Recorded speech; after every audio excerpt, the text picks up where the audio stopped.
Laawol Kisal ko laawol peewal e ɓantal. eyi kadi jama fof salminama nder ga eyi min daɗɗanon ɗo min watta micro nge sokeje moɗo inchallah. Inchallah. Alhamdulillahi rabbil alamin, thumma salatu wassalamu ala rasulillahi wa ala ahlihi wa ashabihi wa man tabi'ahum bi ihsanin ila yawmiddin wa sallama tasliman kathira, amma ba'd. Assalamu alaikum wa rahmatullahi wa barakatuhu. Musidɓe julɓe tedduɓe wonɓe men heɗitade ko radio meɗen Laawol Kisal, ɓaawo yettude Allah subhanahu wa ta'ala on Allahjo waɗɗo ko hana yettirede, o yetti hoore makko, o foɗiti enen ɓiɓɓe adama ɓen kadi e yetti, o ɓeyde nemaji makko ɗin e dow meɗen sen dulli e ronki yettude haray lette makko ɗen no satti. ɓaawo ɗum duwanɗen nelaɗo sallllahu alayhi wa sallam, on nelaɗo hanaɗo attorede duwanede kala ko Allah tagi kon, o yettiniri ngal ɗo nulal e hoolare. nden toro Allah yo Allah ɓeydu yurmede e teddungal e maɓɓe, kamɓe e saaba e maɓɓe, moƴƴuɓe wondunoɓe e maɓɓe wondigal moƴƴugal, e kala jokkitiɗo laawol ngol ɓe wonno ngol ha Allah rona leydi muɗum ndin. Allah ara koye ɓe yimɓe ɗon jeyaɗe ngallahuma amin. ɓaawo ɗum haare min salmini on salminago islam, salminago yimɓe aljanna ko aljanna. en torki Allah yo Allah waɗu en fof yimɓe aljanna,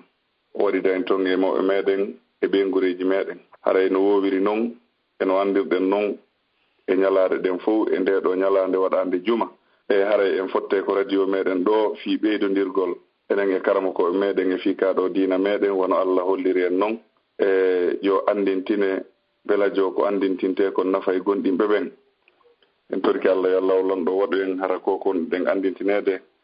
no nafude en hiɗen gollitirde kadi, o waɗa kadi saabu muɗum natugol meɗen aljanna. haray hande kadi en fotti ko radio meɗen ɗo wondude e ceernoɓe meɗen ɓe nanten hito muɗum, ɓe wotodirɗen e muɗum kadi Oustaz Alhouseine ba Dakar. haray ɗe gandintina ko woni ko technique ko musidɓe meɗen wowɓe ɓen,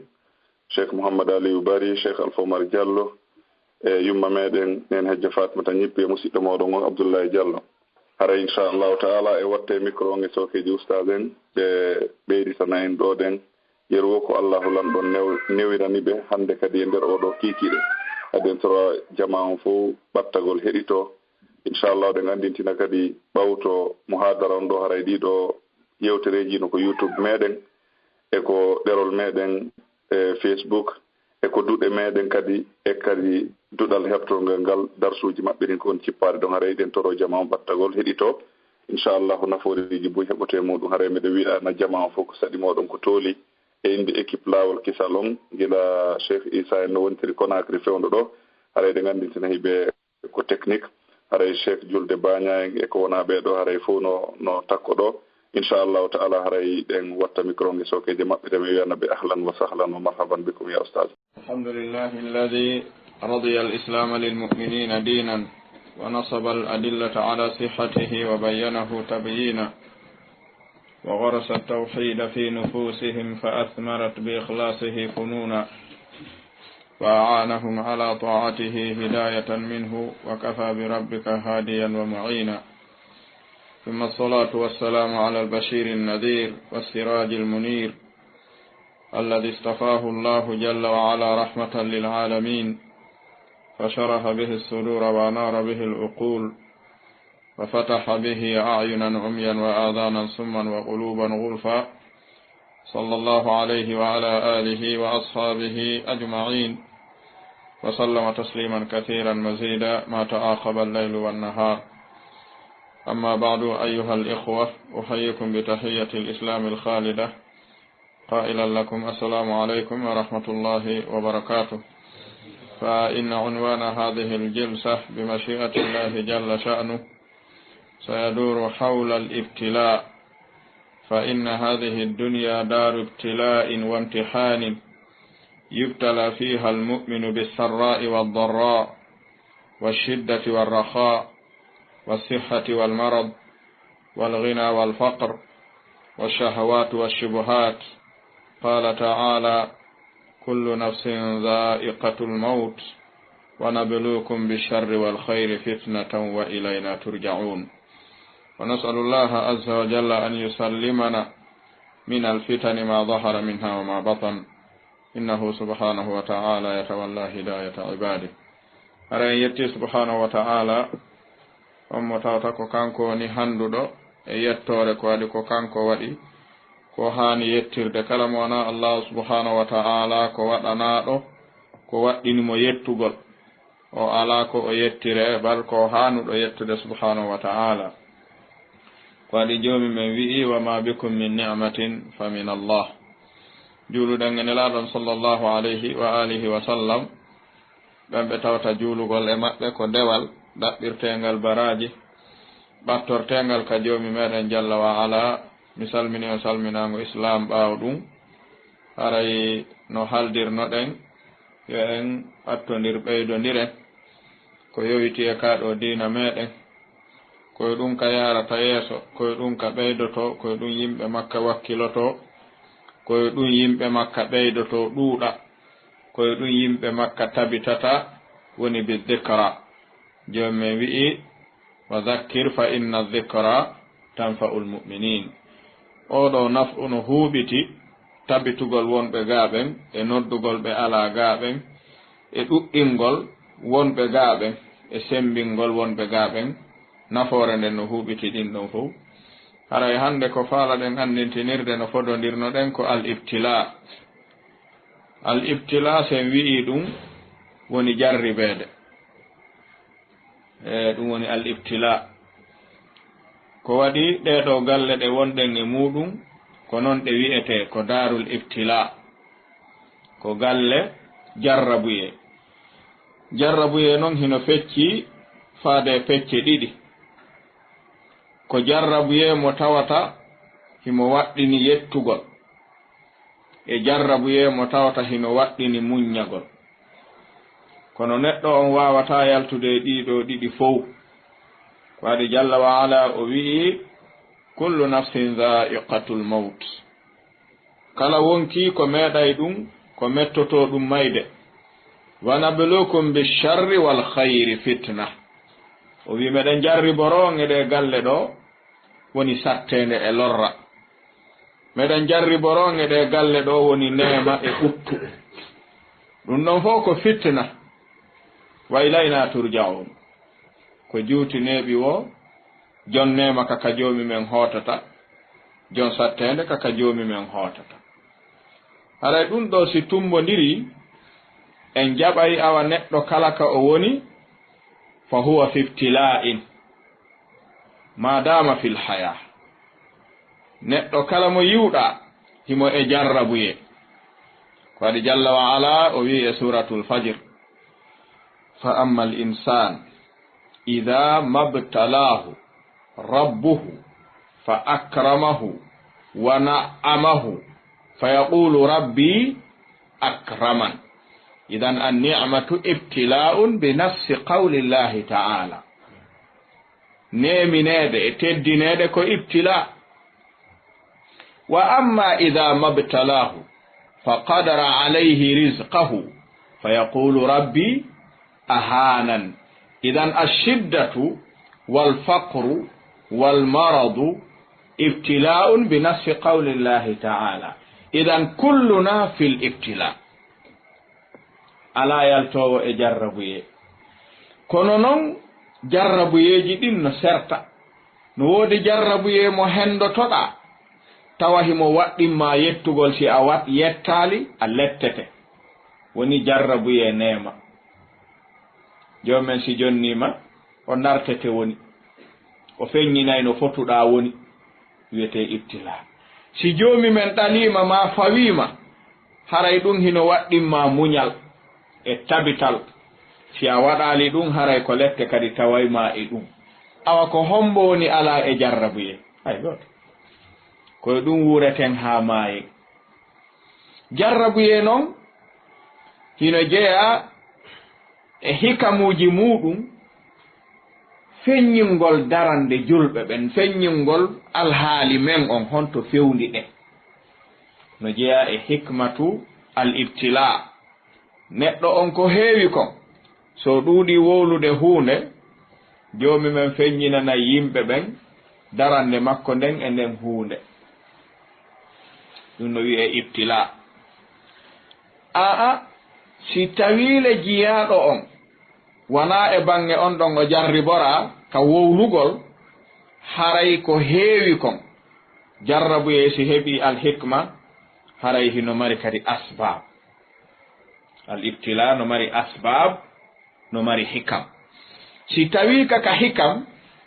ka nyenje ko joomi men dartirta jiyaɗo mum on feññina jiyaɗo mum on wonande ɓe anda jiyaɗo on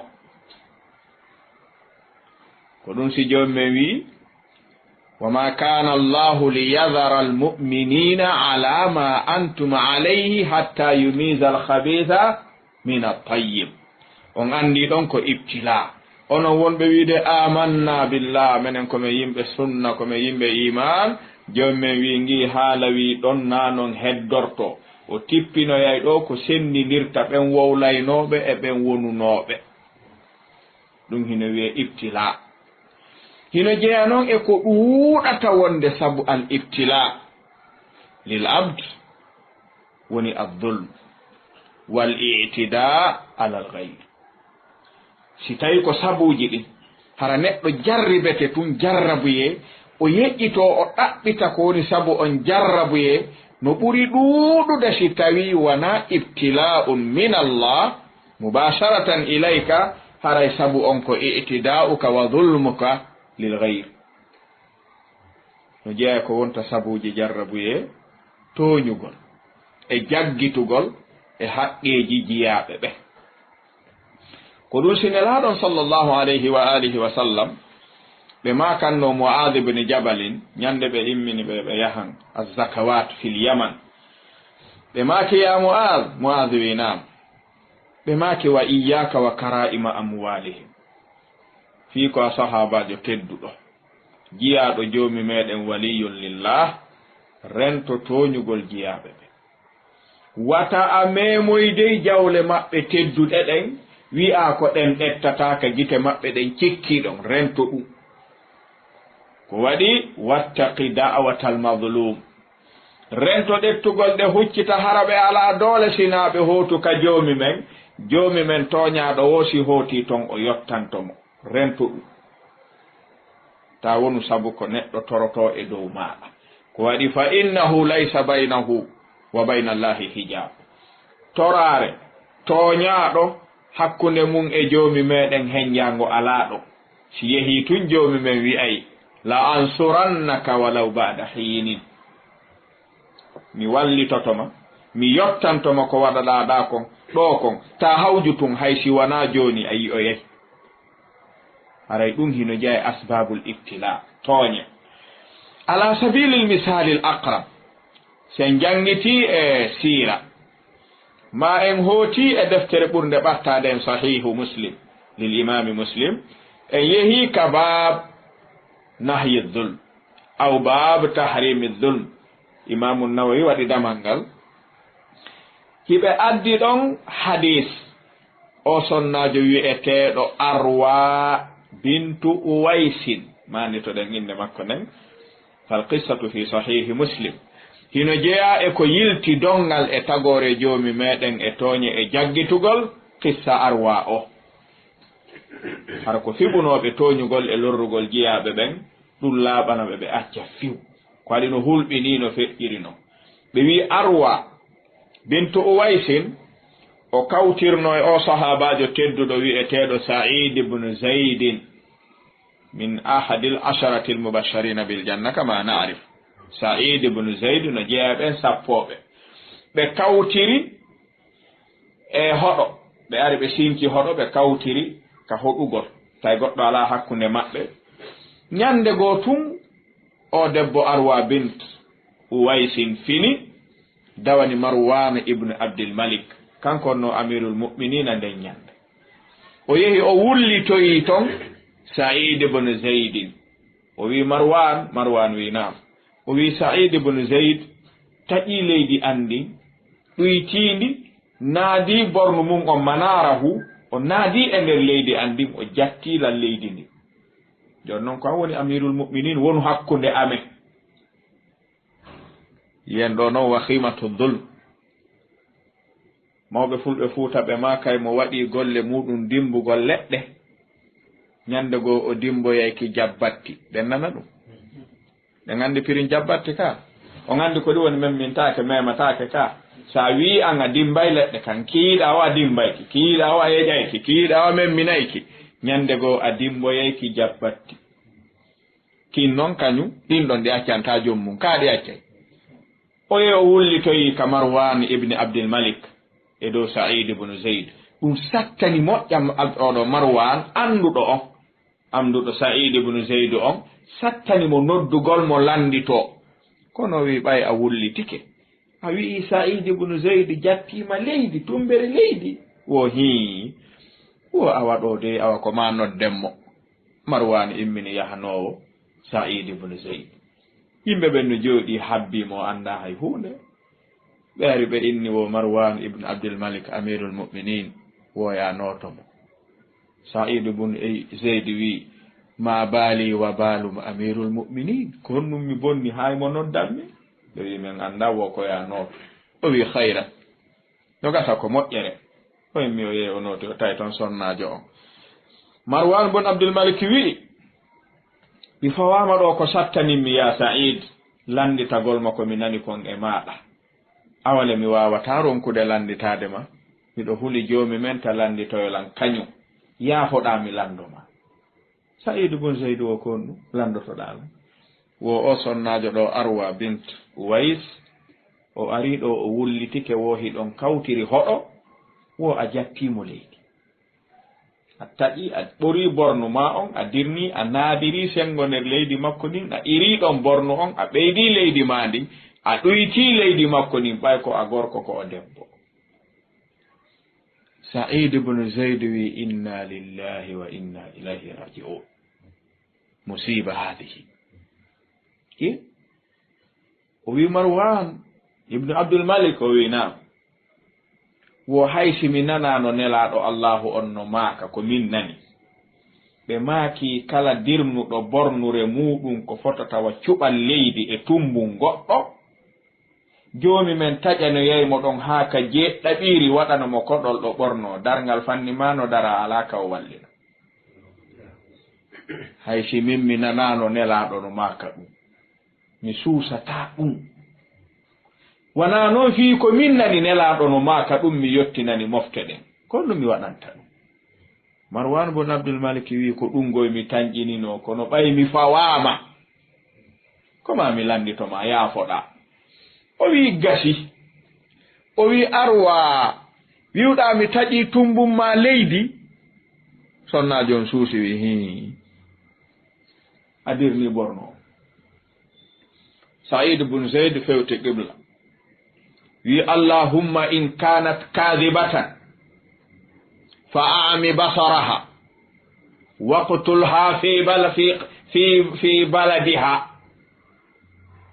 o wi ko heddi ko Marwan heɗodo min e makko e taguɗo en on wengen taw ñawore nde o hooti balɗe seeɗa ni waɗi sonnajo maayi kisan tawi ala ka ñaawejo ñaawowo ngayni ñaaw o wi joomi si tawi o tooña o fenu e hoore am o faalalam wirtude ko mi anda jaɓu gite makko ɗen taw o anda ɗum waɗataake si ɗum feƴƴi warumo ka nder leydi ndi o woni fenude sabu muɗum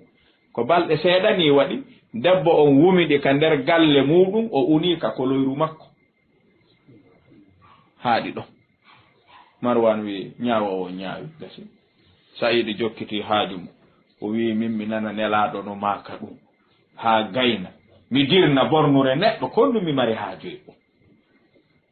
wo kono noon taw johi haa feƴƴi yomi wullitoyo ka joomi men mi diwa amirul mu'minina wata jettude ɗum ko waɗi mi wata wiide mi waɗali o hoolo ko hoolagol mo noddirinmi joni hoolotoɗo anduɗo yo wolu hakkunde amen laaɓi ka laaɓani ene na Jarrabuhee woni mbumankaku wana Jarrabuhee woni unagol e woyndu kon woni sabu o Jarrabuhee illa dulmu wal itida toñugol e jaggitugol no hulɓini ɗum no jeeya e sabuji ɗi ko ɗum ko heewi ko Jarrabuheeji ɗuuɗuɗi si neɗɗo heɓiɗi yo ndarte to gurdam makko ɗam awwalan si ɗum ɗon feƴƴi faamen anna hadihi dar ala wa hiya daru dunya daru ibtila'in wa imtihan ko galle Jarrabuhee ko galle ndartitugol ko ɗum woni imtihan ndartitugol yubtala fiha almu'minu bisarra'i waddarra jiyaɗo no jarribore e ɗe galle neema himo jarribore lorra wa shiddatu warraha himo jarribore sattende himo jarribore kadi yaajende wa sihhati wal marad himo jarribore cellal himo jarribore ñaw wal ghina wal faqr himo jarribore ngalu himo jarribore basal wa shahawati wa shubuhat himo jarribore tuyoji ɗin himo jarribore jilɓayeji ɗin idan kullu hadhihi min al ibtila'at awen andi mo heɓi jawdi o jarribama mon wondi e cellal o jarribama mo nawni o jarribama mo waasi o jarribama joni noon ko honɗum woni noone jarrabuye o wo taratan allahu yabtalina bil masa'ib wa taratan bin ni'am wonde ko sattendeji wonde ko nemaji fananzur jomi men ha o ndara man yashkur wa man yakfur ko hombo yettata ko waɗanako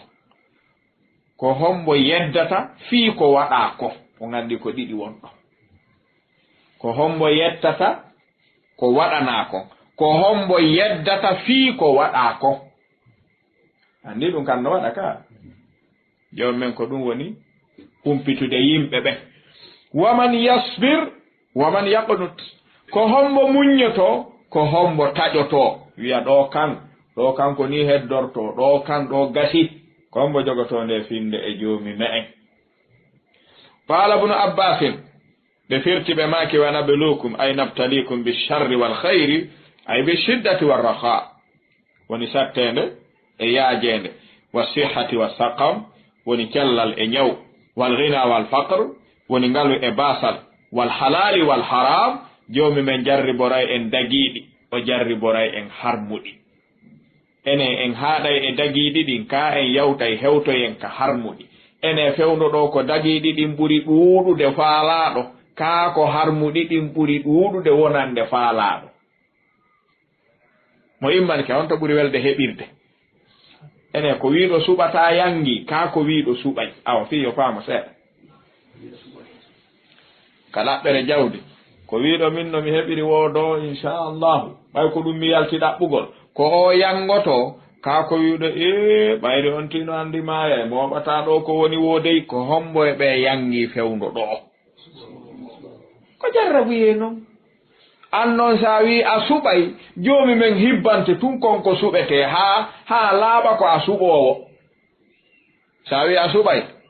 o pottinta e ma konko suɓete o hibbante ɗum ñande o ñande yiya wurwurure haɗa ko ukkere ha laaɓa a suɓay ma si tawi ɗuuɗi tigiri ko laaɓi kon heɓaki a nokkay ñande go no wawi wonde ndaare banu israil andi woɓɓe famina e suɓay no laaɓi si haramo o yoni molon yoni tigiri ko dagi kon wayri heɓade wallahi woɓɓe nokkay hayso nde wotere ɓe na suɓoɓe ni ɓe ko ndaaroɓe si tawi no marsama marsata kono na suɓoɓe ni ka banu israil nde joomi men haɗi ɓe jarriboriɓe liƴƴi ɗi ɓe gandi ko yimɓe ñamoɓe liƴƴi woni banu israil nde tawno har ɓe harminana teddeli ɗi ko liƴƴi ɗin ɓe ñamayno hari lingi ala ko fotani ɓe wa mu'u joni noon joni men joomi men jarribiɓe ñande ɓe waɗoyta dewal maɓɓe ngal asewe on taɓe jokku ɗum ha ɓe tarda to taɓe nangu liƴƴi asewe yoɓe yaw juma ma ala asewe ɓe terto taɓe daw few golle asewe andi a joni ko ɗum heddori ko samedi maɓɓe woni ñalande feeto ka tawrata ɓe ɗefti ɗum o gandi dimanche ko nasara fototo ɗon wona yahudu golla e dimanche aywa joomi men noon fii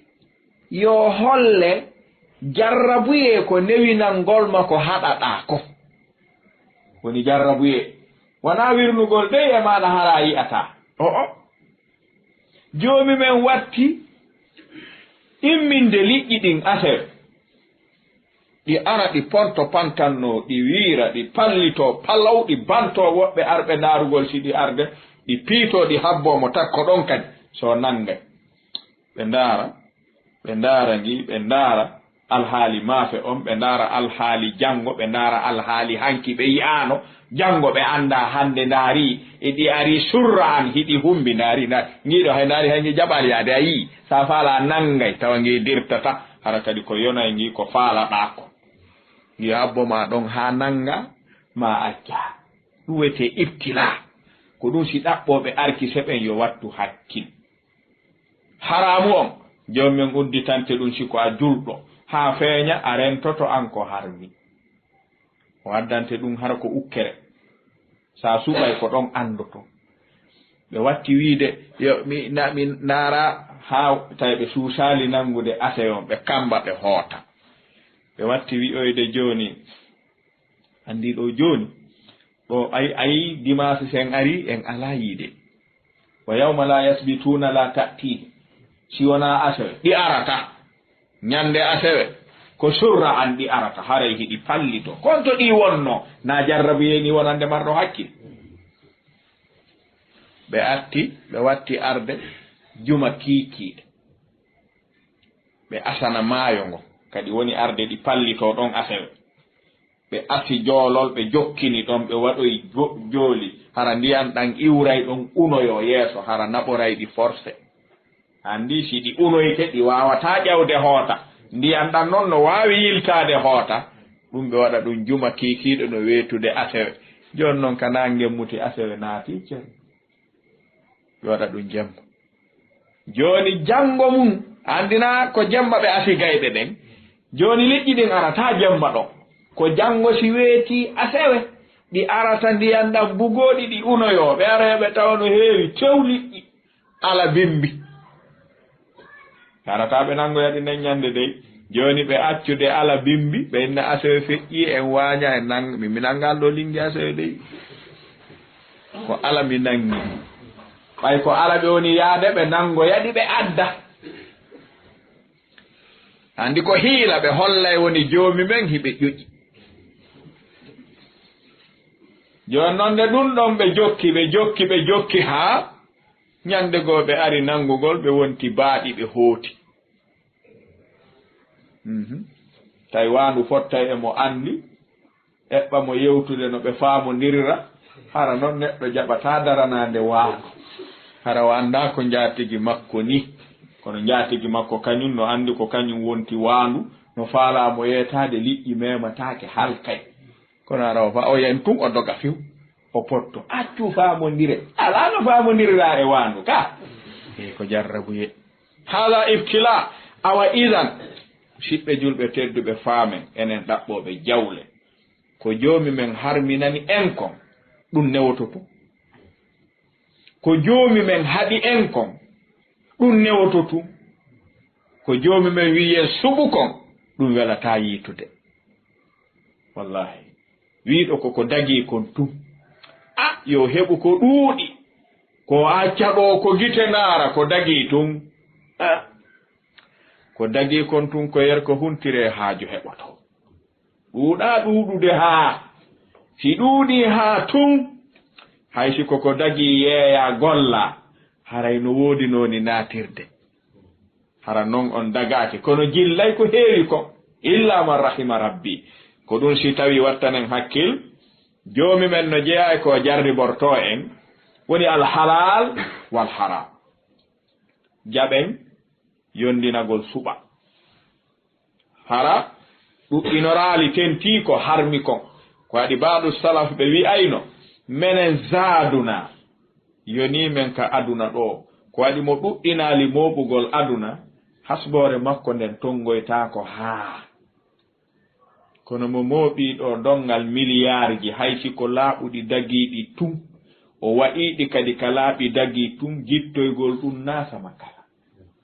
womene min yiɗaa tongoyaade ɗon fii ko min accata ɓaawga accu men ɗetta yer ko min régulirta haajuuji kon hara men neeɓoytaa ton hannde hombo jaɓata ngun waaju no wi'eede so a alaa ko a fus haalis a heɓaal ɗum hannde ko a fus a diina noon a aaterto ɗum neɗɗo si majjaama heɓaali diinaray ko goɗɗum kañum ayna a fus idan wa ta'ati wal ma'siya jomi men jarribora en kadi ɗoftare o jarribora en kadi lundagol fo o newinanay en o newinay fo sen darti sahaba ɓe ñande sulhul hudaybiya kono jomi men waɗiri banu israila noon fewndo annabi Musa jomi men waɗiri sahaba ɓe wondude e nelaɗo ñande sulhul hudaybiya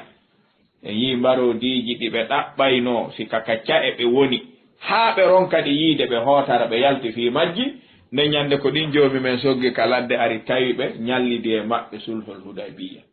ɓay ɓe horminike ko kamɓe jawe ɗen kamɓe sarije ɗen kamɓe kulle wañateɗen fof ñallidi ɗo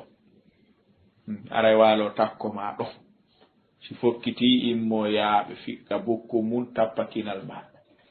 ay husndara hara sa nangi diratagoy ko waɗi e ɗum ko jarrabu o yi bakkato si newike jon hakkilno haani dartude ko hombo neli ɗum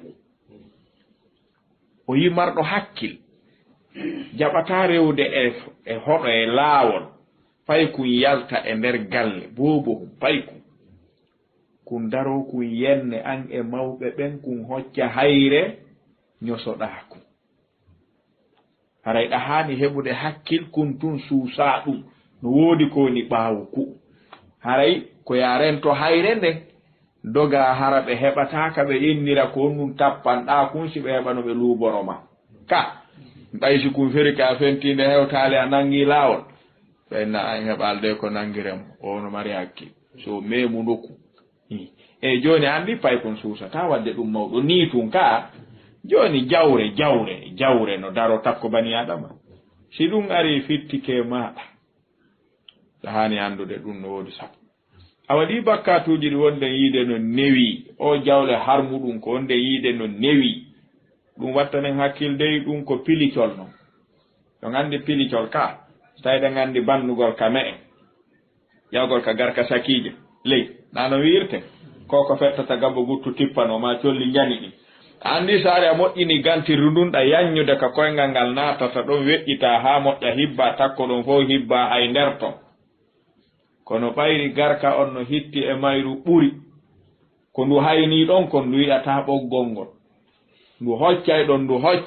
hoccay ɗon ha ndu tumba koyngal ngal maɗe ɗiɗino tun ndu bannitoya ka bannita to ndu wengo bayna samai wal arde ndu junnito ndu eto ha tawa etatako ndu yondino mi sikki ndu wawi wonoyde hirande nde ñande ka si ndu memano ɗon kele ndu waloytano koye jam ko ni noon ɗi arkiseji ɗi wonden majugol ɗo tuya nokkoya kulli kalisi aran majugol tun dawa ɗo nokka kulli udditiɗa pilasi hon ɗo udditiɗa pilasi mbawa yawi wegude mbuɗi kon terto ko arkise gasi ko arkise honno ɗum heɓori on wanda fuyno mbuɗi dagiɗi heɓorto himo nokka tun ɗum ko jamno na jam dey wattanen hakkil idan wa ta'a wal ma'siya ko jarrabuye ko wono noon wal huda wa dalal peewal ko jarrabuye majjere ko jarrabuye joomi men jonnete woni ko jogiɗa o ndaara si a yetta sa heɓi peewal yetta hara bungali a mantaki wa dalal ko wono noon kadi majjere nden si a jarriborama toroɗa joomi meɗen ɓantede ko wono noon kadi summa qala ta'ala wa ilayna turja'un ko neɓuɗon ɗo wo marɓe e wasuɓe selluɓe e nawnuɓe konto sakkitorto ka Allah subhanahu wa ta'ala ko ɗum si joomi wi wa nabluukum bi shay'in wala nabluwannakum bi shay'in min al-khawfi wal-ju'i wa naqsin min al-amwali wal-anfusi wath-thamarat wa bashiri as-sabirin alladhina idha asabatuhum musibatun qalu inna lillahi wa inna ilayhi raji'un ulaika alayhim salawatun min rabbihim wa rahmah wa ulaika humul muhtadun ɗum ɗo hino jeeya ko ɓuri hittude ko fameten joomi men fodima o jarribo en bayi ko wala nabluwannakum ko wawul qasami wa nunu tawkidi gollira mi wondi mi tentini ko ma mi jarribo joni oɗo jarrabuye ko ma eɓɓitanen no jaɓɓorenmo ɓay ko imtihan wakkila ndaren si en yaltoyay hara en yanali e nder muɗum sina ɗum on ti yaltoyta dey ko ɗum nelaɗon sallllahu alayhi wa alihi wa sallam ɓe maki hino jeeya e noone jarrabuye neɗɗo jarribede ɓittinane e diina mu'um ka felliti heɓatamalal aduna e laakara sina e kanɗon o jarribore ɓittinanowo mo kaaɗo diina haɓɓitotoɗo o wuurata kaaɗo diina jarrabuye on ko honto feeñata ko si a accitay e si a tabitay ɓay accituɗa a maayay a accitali a maayay si a accitino fiyo a wuuru harale a maayoyay haray honto hakkilti ko ɗo si Khabbab ibn al-Arat radiyallahu anhu ɓe maaki mi lorrano makka haa lorra kan tiiɗi haa min watta nangirede ni ɓorte focce accite min watta waɗede ko neɗɗo townata hara ɓe nayeyɗo ko yino ko nangumo o adde hara o landatake honɗum o bonni o ɓorte haa o laaɓa o walline o focce haa ɓenna moƴƴi accitemo o yaha o yimmo haranayo lando ko fii honɗum ɗum no muusi hara ko fii on nu ko fii diina kan tu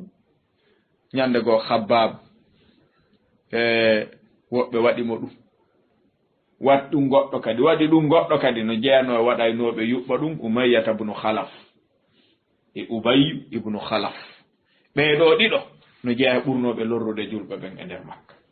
ñande goo Khabbab ɗetti ɗiɗo tawti e makko yehi tawoye nelaaɗo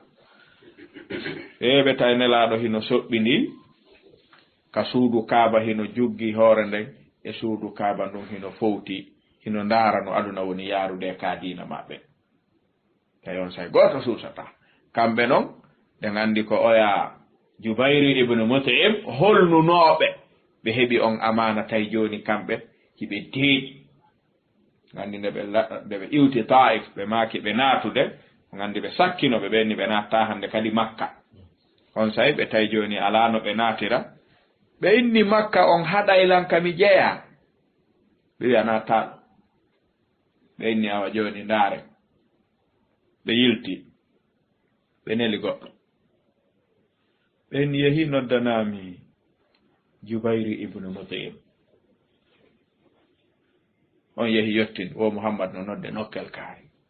waro tawi nelaaɗo ɓe maaki enen ɗo fof de ko Makka jeeyaɗe min mi sikka hari Makka hewti feccugol ɓiɓɓe muɗum ko honɗum naadi woɓɓe yaltini woɓɓe nder hoɗo ngo o wi ko mbo yaltinma o fof wi'i mi naatata o kere ɓe feetu ombo innuma ɗum a naatay o ko ɗin doy joɗɗininmi ɗo o inde o abbolam yara o yehi o tumminiri ɓiɓɓe ɓe o jogino ɓiɓɓe jeenayo worɓe o mbaɓɓi ɓe fof o wi hey man mata bisayfi mata bihi wa man lam yamut bisayfi mata bi gayrihi kanko wiwno mo kaafa wari maaye mo maayiraali kaafa maaye ɓe ni Muhammadu naatata ɗo o tori kalan yo mi waɗu mo jiwaar mi werna mo mi ɗetta fii makko o naata o deeƴa ka makko mi ɗetti fii mum si wonki ankin heddike mi okkimo onon kadi fof waɗe ɗum siko ɓiɓɓe an kala noon mo jeeya kay ɓiɓɓe an yo ɓantu on ndu yaltawo gongo pisan ɓe wi alqawlu ma qult koko makuɗon kon babay landaki yeddugol ko ɗo men jeeya fii mayde ɗo men jeeya o amay o ɗetti ɓiɓɓe ɓen mo ɓe ɗetti kaafa mum yarni haa laaɓi pos o yo taynelaaɗo ni naata ɓe jiwaari naata mo wi wona ɗum hannde ƴiiƴan hibba e makka jooni noon nelaaɗo naati ino yahande haaju mum hoore mum mawɓe banndiiɓe makka ɓen hayni nelaaɗo fuɗɗi bargitaade tun o wi ko ɓe jiwaari yadukul ɓe wi a bonni golle a bonni few a bonni sariya leydi ndin kadi o wi ɗum alaa e ɓiɗɗo leydi ndi yaltintaake ɗo anndi ɓe heɓoto e hoɗo fof ko heewi ko mawɗo sifa o heɓoto ko mawɗo ni wonno joomi men yoɓi o ɓiɗɗo makko on la ko Mut'imu ibnu Adiyin wonno ko ɓiɗɗo makko on woni Jubayru ibnu Mut'im kon ɗon jaɓuno islam sabu nangol nelaaɗo no jannga suratu Tur Mut'imu ibnu Adiyin ɓayrinaɗi nelaaɗo bi hadil jiwar ko on say nelaaɗo wattiyade ka suudu Kaaba jinda on say ɓe soɓɓindo ɓe waalo ɓe ɗaano haray hay ko siifi ɓe o ɓe yahay tum ɓe yeetomo kaafaje yalta wowla sam ɓe deƴƴi ko ɗon noon Khabbab yehi tawi nelaɗo no soɓɓindi hino miijito satten nden ka fewndi o wi nelaɗo ala tad'u lana ala tastansir lana nelaɗo on toranta ko en allahu on yo waylan en o soñja on toranta ko en joomi men yo halkuɓe wonɓe en sattinande nde ñande noon ɓe immiɓe jooɗiɓe feewi ɓe maaki Khabbab o wi nam ɓe wi ko nu waɗa ɗon ono won yaali lookiɗi holli ko ɓe piyako nelaɗon ɓe maaki wallahi no wooduno e attiɓe en gorko jaɓowo diina annabajo mum on o jokka mo yimɓe maɓɓe ɓe nanga mo asana mo yer koyɗe makko ɗen ɗiɗi cikka ngal ɗa ira ha koppi ɗin ombito ngal ɗa ha koppi ɗin ombito ɓe inna ukfur yeddu sina ɗum men waɗe pecce ɗiɗi o inna mi yeddata ɓe tuggal ngal seeran on ka hoore ɓe daasiral ngal doy ha ɓe waɗa mo pecce ɗiɗi fecco goo yaaraɗa fecco goo yaaraɗa o yaada e diina makko kal laakara Khabbab kon nu waɗa ɗon o wi e jaka hay fu ɓe maakino wooduno e attiɓe en nangetenoɓe fi diina muɗum ɓe joɗɗine ɓe sankirɗe njandi o gandi gartirɗum ko koyete gartirɗum hottollo hara ko ɗum hoosirte hoore nden hoosire hoore nden hara mo haɓɓa joɗɗina hoose ha sukundu lanna hoose ha irta guringi hoosa ha guringi lanna yo yeddu poɗande fof o tabita ha o maaya o yaada e diina makko Khabbab kon nu waɗa ɗo o wi jaka hay fuy nelaɗo ɓeydi ɓe maakino wooduno e attiɓe en nangeteɓe fi diina mum jooɗo meselle ɗette soore e hakkunde tewu ngun e peɗali ɗi kolli maɓɓe ɗin sappo juuɗe koyɗe fuu naadande fof ko yeddu o salo o yaada e majji ha o maayoya ko num waɗa ɗon o wi jaka hay fuy subhanallah nelaɗo addani mo noon ha o wi nelaɗo accireni yaafe accireni yoɓe luubo men yoɓe piimen yoɓe waru men hande a wiya e maafe ma no selbi ha fotta e wonɗo jartade ka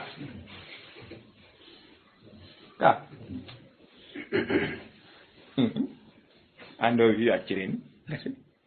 joni taɓe woodi par ce que kamɓe ko piyeede tum ɓe waɗa joni woodi waɗaɓe pecce ɗiɗi haray ɗo ko honnu waɗa ɗon ono ɓe maaki a yaali min nomi jooɗori ɗo ni muñe joomi men wallay en kono ta en hawju walakinnakum tastajilun on hawjay woni ko nden ñande ɓe makani Khabbab wallahi la yadkhulanna hadha ad-din kulla bayti mabarin wa wabarin la yablughanna hadha ad-din ma balagha al-laylu wan-nahar ka diina taw yawi to dey ka yottoy to kala ka jemma ñalorma hewti ka naatoya e kala cuurum huɗo e cuurum takka patta ɗum wiyete wabar to gandi takka patta darnirgol leydi loope kala cuurum darnirakum ɗum islamu naatoya e nder makkum aduna o tawa yaali en kamen kana takka patta coɗɗiri na ɗum anduɗe na toon tawi ɗe ko fodore nelaɗo idan al ibtila ko honɗum haton jinni ko ɗiɗi imma as-sabr imma ash-shukr ala ko yartiɗo si jommen o jarriborima neema ko ya yettu na ya maɗɗo ko tew ala marsude ala yahude piiji ɗin fewɗo saare nden no dari ɗa renti hay an a daraki ta dogude ka ko ɗum dari on yaali ko ɗum woni jarribude yimɓe ɓen piiji ɗin perdira ɓe golle ɗen daroro ni ko waɗi joomi men jonniɓe jonnande fof sukuru on ko ala marsude tuma o ɓeydi o sukuru on ko acci yahude eyi tuma o ɓeydi o sukuru on ko billahi golle ɗen boni fof ala yahde an anda yettugol hiya joni ayi joni on sa nano taɓen no place makko on sumi maɓɓemɓe ma kay ko fanɗani sadaka o ɗum no ko ɗuuɗani sadaka o no fanɗani kasara ka si neɗɗo ari wi ɗo fi sabilillahi a ndaari ɗon a wi a jogii cewɗi 100 francs o tiroir ma e marde ɓuuɗi ko 100 francs falɗa wadde ɗa faala kadi hettude ɗon cewɗi gasi si kasara aroye muuɗa e ɗum jemmara ɗa ɗaani haalanne fi idan wattanen hakkil al ibtila ko ɗiɗi ɗaɓɓi ko ashukru in kana min an-ni'ami was-sabru in kana min al-bala ko ɗiɗo ɗiɗi woni ko koyete al ibtila bal imamu shafi alayhi rahmatullah ñande go goɗɗo arno landi ɓe inni ya imam ayyuhuma afdal lirrajul an yumakkana fa yaskura Allah aw yubtala fa yasbir ko ɗum ɓuri moƴƴude e julɗo ene koye joomi men neeminmo newinanamo udditanamo nemaji dagiɗi ɗin tamam machallah joomi men arkisamo yettugol ɗin nemaji ka koye joomi men ɗalumo ɗum jarribomo okkamo ɗengal muññagol e yettugol ayyuhuma afdal imamu shafi ɓe maaki la yumakkanu rajulu hatta yubtala innama al usri yusra hay e goto newinantake wonata e ɓuttu sina ɓaawo nde o rewi e sattende ndaare fewno ɗo ko jama woni wiide laawi e ɗuuɗi Dakar joni machallah ndaare ponji ndaare autoruji ndaare péage ji fewno ɗum moƴƴinte ko honɗum wonano wullede embouteillage sooƴo ɓittende a yaltay ɗo bimbe a hewto e Dakar wofana wonde a yaltay ɗo bimbe a hewto e Dakar wo alan sara aɗon artugol ngol haray ko an andi nde hewtitata ka sabu fanɗugo e laawol ɓe taƴi laawi ɗin ɓe ɗetti watteteɗi ɓe waɗani gollirteɗi gokkunni jama on soñji ha sikki ɗum feƴƴata joni 20 minutes a fokkita ɗo tippoɗa Dakar jitta ko jittata 15 minutes a hewtiti ɓe nayi Dakar e mi arti péage on mi rewi no yaawi de kono innama al usri ko yusran al insanu la yumakkan hatta yubtala ay ata leydi saare nemininde sina ɓaawde nde jarriba ɓe rewa e sattende idan al insanu la yumakkan hatta yubtala ko wana noon kadi allahu jalla wa ala humpiti en wondema o fodi wondema sen yetti o ɓeyde sen yeddi noon o lette awa en andi yettugol ngol ko ɗum ɗon woni jazaul ibtila bin ni'ami si neɗɗo waɗanama tun yo andi tu o yetta joni men ɓeyda si tawile o jaɓali ɗum joni men ɓoraymo ko ɗum si imam ibn al-qayyim ɓe maki ka al-fawaid ɓe maki wallaha as'alu an yaj'alakum mimman idha un'ima alayhi shakar wa idha btuliya sabar wa idha adnaba istaghfar fa inna hadhihi al-umur ath-thalatha unwanu sa'adati al-abd wa alamatu falahihi fi dunyahu wa ukhrahu wa la yanfakku abdun anha abadan fa inna al-abda da'imu at-taqallubi bayna hadhihi al-atbaq ath-thalatha neɗɗo wata yaltude ɗiɗo ɓe wi miɗo toro joomi men yo Allah on waɗu en e ɓen tawta si ɓe neminama tu ɓe yette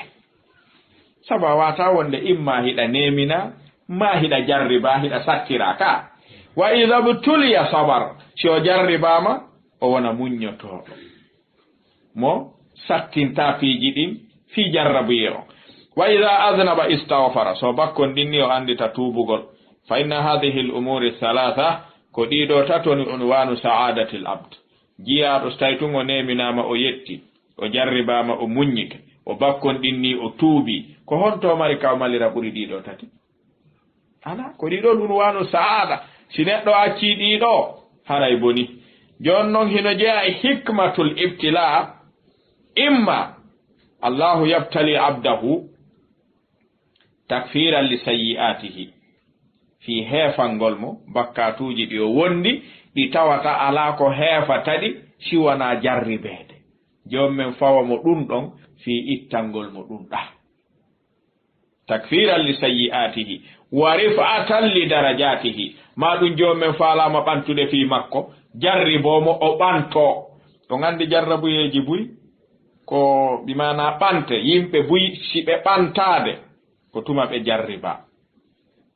o gandi noon buy anda jarrabuye no wona sabu ɓantal ko heewi kon si en jiwike ɗum darten ka riyadu salihin qissatul ghulam mi sikki ha hande ɗum no heddi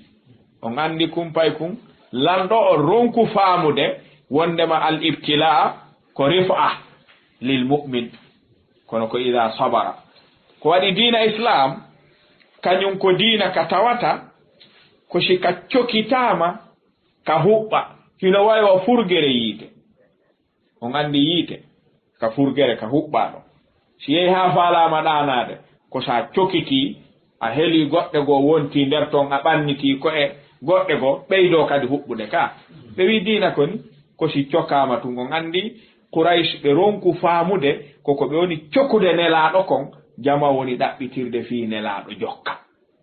on yi haa jooni heeferaɓe yerka ɓe coki diina wo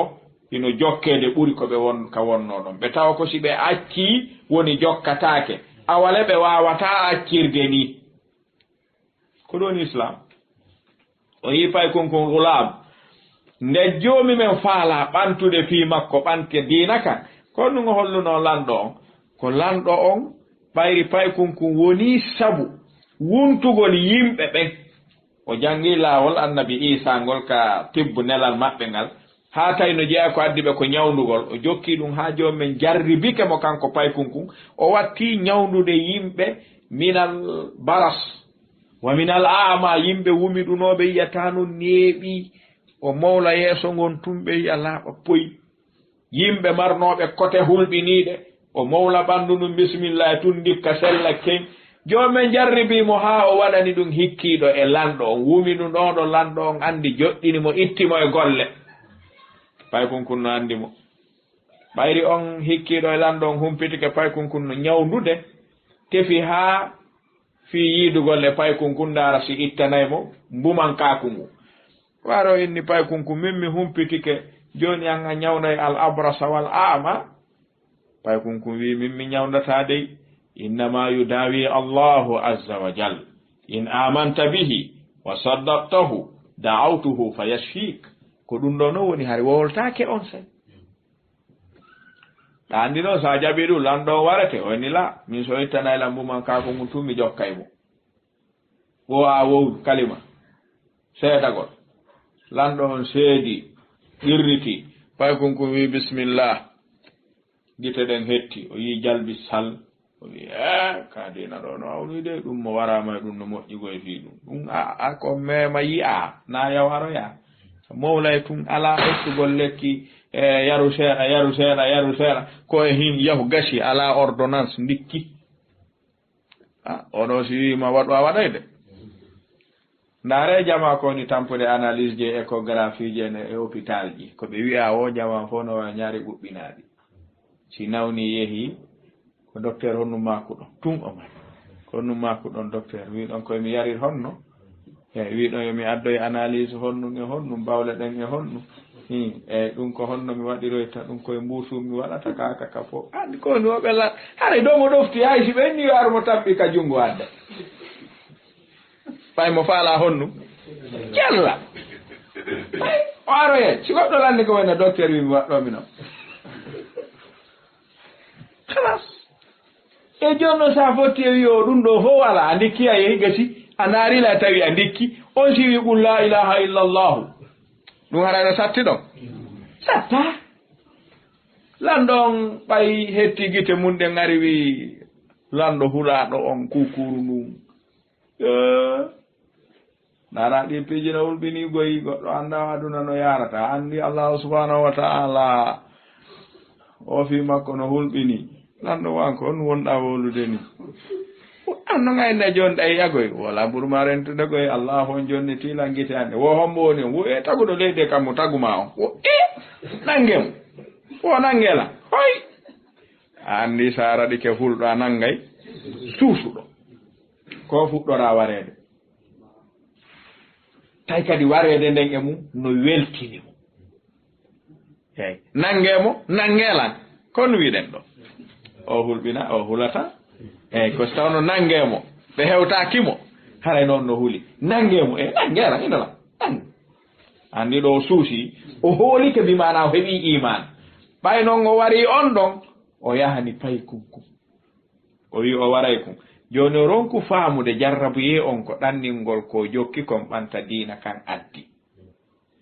o gerde e pay kunkun e gerde e pay kunkun jama fof no renki o ronku warde pay kunkun himo wi'ude ko kanko woni rabbukumul aala o ronku warde pay kun telen duuɓi jeɗɗi e ko fawi pay kunni pay kunkun inni ayyuhal malik lanɗo wina wo min si a waray lan accay mi feƴƴane mi holle laawol na ɗum a wata lan warde ko waɗi a wawa ay fus awa wo a joni a wallin ko no mi warira e ma utta ay o jeyɗo on notorade balla wallilan joni no mi warire pay konko wo min si a warayla wo hi pay konko no wadde daawa andi ko ɗum won tadhiyatu nafs li nasri din min yomi yahu diina marsa pay konko wi min a nodditay laamateri ma ndin fof haɓɓalan wengalan e hoore leggal kala ndagawal ngal fiɗirɗami natata sakko mi maaya ko kinanati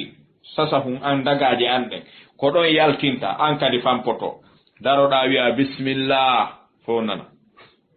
wa rabbil gulam fof nana fampoɗa sa wopaali ka hakkunde gite ɗo sa cikki ɗon haray mi maayi sa wopi ɗon haray a gollali hay hunde andi kono ɓay ko feetuɗo haqqille ɗen hippi o yeggiti so warimo ko on ɗum arata tawi joni koyo maayi tun o ɗaɓɓi koyo o fempi o haɓɓi pay kunkun o wengi fof no ayni o wi kanko tigiri bismillahi o yeggiti ɗum wowlatake o wi wa rabbil gulami o yeggiti himo wi huwa rabbuhumul a'la tawde na hoore makko o faandi o tabintinni rabban siwahu ko wi no waɗatake ko o bugi ngal cikki ka sudugol gulam ɗo hakkunde gite ɗen ɗiɗɗo cikkoyi e leggal ngal kum feƴƴini ɗo o ndaara wi o maayi de naare so maayi o maayi jama on ɓanti sowru nde wootere amanna bi rabbil gulam amanna bi rabbil gulam min yeddima ko a bandi min gonɗini jon kumpayko wo ko ɗum waɗoton wo ɗo kana gayniri amanna bi rabbil gulam minen min gonɗini jon pay kunkum o wi he awanon joni ɗo mi wara yon on fof ɓeni waru men wari men waru men andi ɗum ɗo no hulɓini e addiɗo tawi ko hulɓinirta kon wonti nema on no wiiɗa haray hulɓinike ko on say noon ko on ari qutila ashabul ukhdud premier ministre hikkiɗo e makko on ari innimo ya malik lando wina ka nowro sowndimo wo wallahi ɗum woltake on kadi falji wooli wo kada halla bika ma kunta tahdar wallahi mi woniri allahu na anno anani ko hulunoɗa rentiɗa kon tippike laamu men ngu ngu yari folle boni min noon mi yehi koy wo honno woni feere amanna bi rabbil gulam joni fewndi fof ko ɗum jokki wallah ene mo wawi huɓindade ɗum ɗo fof yalti juuɗe pay kunkum layyike hoore mum islamu yehi ko ɗum heddini diina annabi isa kan ha nelaɗo nela ɗum duuɓi temeɗɗe jeegono hakkunde maɓɓe tawi ka ronku ɗanade saabu ɗum ɗon tu joni arɗo no mari asli ka tokko yaari noon ha o waɗi o asi gaawi o huɓɓi yiite o watti ɓe ukkude tawa yiyay goɗɗo no seppa bi quwwatil iman ɓenna si tawi a wi mi gonɗini almalik yiltoɗa hoota sa wi amantu bi rabbil gulam naata ka nder yiite ma ɗum ɓe duñama ayiyay goɗɗo no seppa haarayna amantu bi rabbil gulam o koye nder yiite nge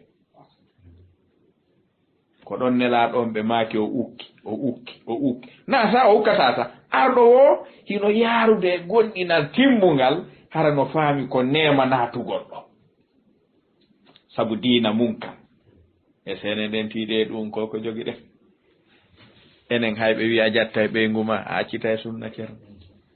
ka dongal accitiɗo sunnaji buy sabu sonnajo o buy acciti sunnaji buy sabu montede ka bukkutu woɓɓe no seppude ɗo naata yiite fi diina arayna hada fi sahih bukhari wa muslim nelaɗon ɓe maki ko ɗon yimɓe ari naati ha joni ɓe wi qutila ashabul ukhdud annari dhatil waqud idh hum alayha qu'ud wa hum ala ma yaf'aluna bil mu'minina shuhud joni ɓe seedi wama naqamu minhum illa an yu'minu billahi al-aziz hamid debbo ari ɗon no sekki bobohum mu'um o ari haka tonnu yiite ɓenni ko honno amanta bil malik aw amanta bi rabbil gulam o wi amantu bi rabbil gulam fewɗo ɗum goɗɗo sikkitatako ɗum ɓenni a ukkoma ɗum men duñama o darti kadi wi ka a firti o wi mi firtaali ɓe wi awa ukko ka suusta yite ngen o wi laami hula yite ngen kono atafakkaru fi tifli hada woko kumbobo ngam woni la miijinde ko ɗum jiɓini la simi accii kum ɓaawo hara kombo mi acciri kum simi joɗɗini kon ɗo mi ukkiki kombo mi acciri kum simi tumbodi e kun ka nder yiite ko honɗum ukki kun e nder yiite ko ngannda ko fewni fii makkun haɗatalan mi yaha accugol kun yeebay kun ko ɗum mi woni mapaade nelaaɗon ɓe maaki ko ɗon bobon kun wimo ya umma o ndaari kun o wi naam o wi udkhuli fa innana ala alhaq naaten on tardiniwo golle ɗen on bonni waktuuji ɗi koye goonga wonɗen billahi sen maayi ɗo koye goonga won ukken ukkode may nelaaɗon ɓe maaki kun ɗon no jeeya e jeeɗɗooɓe woluɓe ɓen tawi no sekka fil mahad en yii idan al ibtila hino hooti e diina faamen si neɗɗo jarribama e diina mum ko ɗaɓɓira ko honɗum ko a sabr wa sabat si diina ma kan fewnike si wonki ma kin fewnike haray sottir diina ma kan wonki maki si hewti ɗon en yiɓe ɗo ko ɗum ɓe waɗi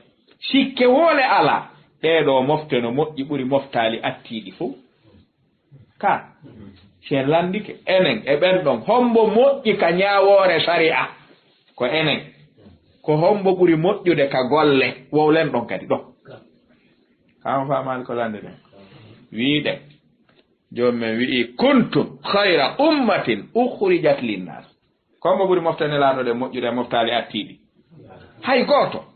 joni albadlu wa tadhiya ko ɓen ɗon waɗani diina muɗum kan e ko wonɗen waɗandeni diina meɗen kan yerko wonɗen wadde kon e yerko ɓe wonno wadde kon si peesirama ɗon ko hombo e men ɓuri moƴƴude billahi alayna ko honno noon jooɗortoɗen haa ɓureɗen ko enen ɓuri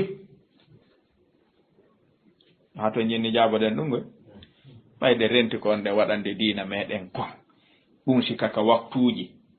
koko aduna on heddini wo sikaka jawdi koko haajuji men ɗin heddini wo sikaka jannganagol koko aduna on heddini e men wo bimana en alaa ko wonɗen jonnude diina kon harano foori hikki e me'en illa man rahima rabbi ene ko ni dankorten ɗum yaha sikkude yahata sikko noon jokkirɗe ko ɗum si tawi e ko ɓuri raɓɓude kon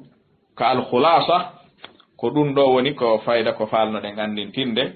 ko en anndu wondema ko ko wiyete al ibtila ko sunnatun ilahiya kawniya ko sunna joomi me en tabituɗo ka dow leydi makko o doginaymo haa darngal daro imma ibtila on wona landiɗo yettugol so woni nema hara neɗɗon yeddali nemaji la in shakartum la azidannakum imma jarrabuye on wona ibtila on wona tippingol sattende e dow maɗa ma ittugol e juuɗe ma ko joginoɗa ɗum ɗon no ɗaɓɓirma muñal e tabital hara yeddinalima ko aɗi joomi men ko woni feññinde ko man yashkur wa man yakfur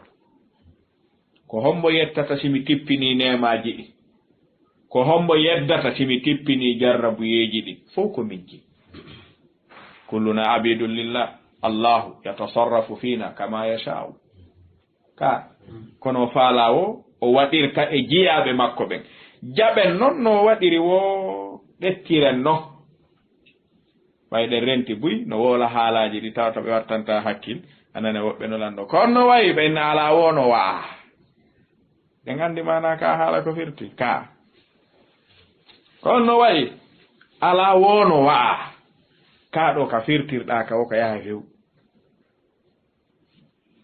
ala wo no waa ɗettu ka siɗa faala a firtira ka kala ka faaliraɗa ko ɗum haɗi wiyen alhamdulillah si tawi no satti alhamdulillahi ala kulli haalin awa ka kono tutten jomumen no nemini en ala marsude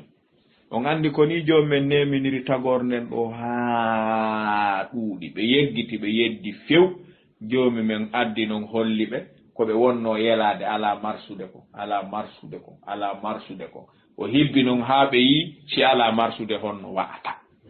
ɓe wi jaka hari jaka hari no marsude aha andare si ala marsude no wata e taximan jo ɗettay ɗo nayo yaha wiyama ko ɗiɗo ɗettata goto yeeso goto ɓaawo o karje moola naaɗe naaday no ɗum ha wawa sonsoli paaka tew wiyama joni ko jeeɗɗo ɗettata min mi yoɓay kayde mi ganda ɗum mi looway carburant mi ganda ɗum mi yoɓay duuti mi ganda ɗum wima ɓe gurnen ko ɗo ñawa ɗum ko haaju ma no na wi ala marsude ay joni si ala marsude tappaynoɗo bitiki 24 heures sur 24 ko si a ronki ferma ɓe wi 20 heures fermu ko jammagoye men yeyata men landaki ɗum fermu andi hay ko jeli yeyata har men yeyey ɗo har mi yeeye 250 000 journée joni noon ko jolonɗayde billahi hanken ko 20 000 mi yeeyi a joni no marsude ka na ka 20 000 ɗo ka 200 e goɗɗum ko honto woni marsude ko joni ka ko hari joni noon ko honno yiruɗa ene sikkuɗen sen yeddi joomi men lettata en ko lettay piiji ɗin fof o yi jama wawno ɗo wasi tawi ndiyan ƴiwni a yii bey ɗin e ladde nden si ndiyan ƴiwni gidi mbewa honto fokkiti wowle honto kakula ko hombo wawi mba sakkade hombo wawi mba ferenude ƴiwni mba yii hendu ndum ma nani biija ɗe ko honto mba fokkiti kakula hari 18 heures 19 heures sa ƴawino e élissoir a woni ɗo hayni kende takore wallahi ayiyay ko beɗi ɗan ƴiwni mo ɓeeno fokkiti honto ka suudu honto ka suudu kono ka suudu ko 20 heures ɓe wi ay woni mo en 15 narami ɗo falno ye yiidu laatoto ɗon ene harno marsude ka ala marsude joni yi jomen holli en si ala marsude ka awa hari no marsude awa jarrabuye ko jelu ɗiɗi ko neema fiyo a yettu sattende fiyo a muñño si a yetti ɗamari baraji si a muññike ɗamari baraji ha hande karamo koɓɓe ɓe ronku jikkinde hara ko bi adilla aqwa hakkunde alganiyu shakir wal faqiru sabir ha hande ɓe ronku jikkinde ɓurɗo moƴƴude maɓɓe ka joomi me en galo marɗo machallah yettowo joomi men yettira nema on yettira ɗengal ngal waɗa ka joomi men faala ɗon hara jogatako ka joomi men faala no waali jokkirɗo ni e jawdi mum ndi tamam e jiyaɗo mo wala ko ñaama muññiɗo jebbilani taguɗo on andi ko ɗum joomi men handine makko deƴƴi butto heƴi ɗon ha hande ɓe jiccinali komboy ɓe ɓuri baraji heɓade jiccingol mo be sa darti alhaali mum ceerno a taway no hulɓini ko waɗi no gasa o wonɗo wadde ɗa so artirama ɗo a yiyay no fotata en faami si oɗo ɗettama naɓama ɗa no gasa kadi a yiyay no fotata no woodi ɓe joomi men jonnaali ko jonnal ngal woni moƴƴa e maɓɓe no woodi ɓe joomi men jonni ko ɗum moƴƴi e maɓɓe cheikhul islam ibnu taymiyata ɓe maaki wallahi no woodi e jiyaɓe allahu ɓen si ɓe maayi day e diina islam ma ɓe heɓa jawdi no woodi e jiyaɓe joomi meɗen ɓen si ɓe maayi day islamu naaɓe memu jawdi fiw ko waasuɓe rewata joomi me en ɓe heɓa jawdi tum ɓe bewa ka rentaɓe ɓen no woodi ɓe tawata si ala hay gokkun ka ɗetta no waawi jooɗare ne billahi ɗum andi par ce que min mi annda ɗum waɗi joomi an andi o joni ɗum onti ala hay ko ñaama no waawi o ŋerma ɗon ha o yenta o faama ko ma o henndo oɗo si jonnama haray ko fiyo maaydu e diina on andi ɓe no woodi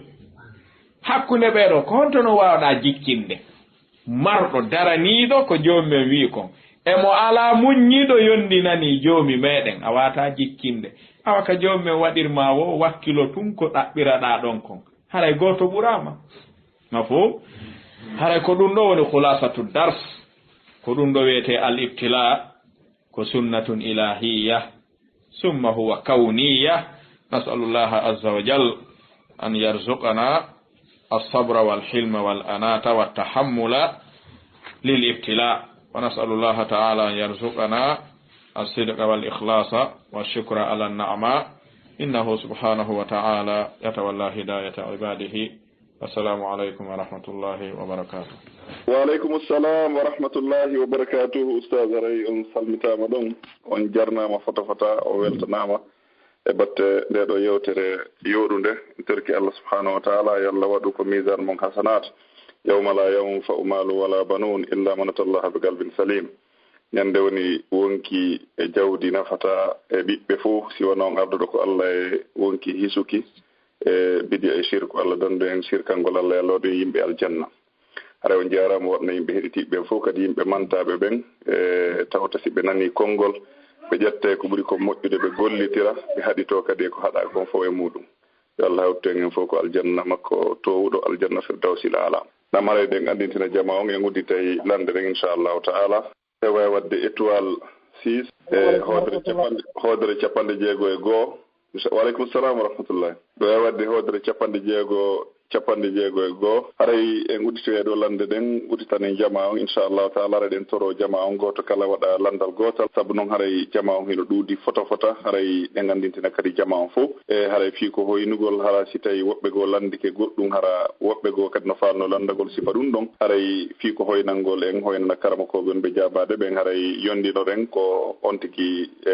jababuye goto inchallahu taala. Naam haray ɗe gandintina kadi ɗiɗo piiji fof kala faalaɓe humpitade no wawi jokkitade en no wowiri noon e inchallahu ta'ala ko ɗerol meɗen ko YouTube e ko Facebook fi e waw heɓude e naforeji muɗum ndi wonande ɓe tawaka ɓen ko jonde ɗo hande inchallah. Naam Cheikh Julde on habboto ɗo ha gaynellande ɗen on sema wattu e micro e sokeje moɗon inchallah. haray ɗe guttana ɓe attiɓe natugol ɗo makketeɓe nene Fatima Bari. Assalamu aleykum. Assalamu aleykum. Assalamu alaikum Ustaz. Wa alaikum salam. Naam. Naam, mini ko landal mi mari ɗo ko yowiti e fi e juuleteɗe ɗen honno avant wono subaka maɗum avant fana wono nayije ɗen ɗon e après ɗiɗi on ɗon ɗen ɗon jegiti ko honno ɓe wiyete tigi tigi kono komi humpa question ngan on ko so tawi o tigi honno hara no woodi e ñalaande goo araɗa mari darto ara noon darto on hawrodira e hara koye leer fana o joni noon ɗon hara faydi ko jonnete ɗon koye yon juudu faydi hara ko wa quelque chose de 10 minutes joni noon ko honno hara wawata honno récupéroygol ɗen ɗe ñawliɗa ɗon par ce que hara wawata juutugol ɗen ɗon ɗan o ngara no faaɗi kono awa o tigi wawata yoɓitirgol tawi wawalde juutugol ara heeɓi empêchement. Nandas landangal family. Family. Alhamdulillah. Wassalatu wassalamu ala rasulillah wa alihi wa sahbihi wa man wala. Wa ba'du hara en don darde hide wi e sunanur rawatib.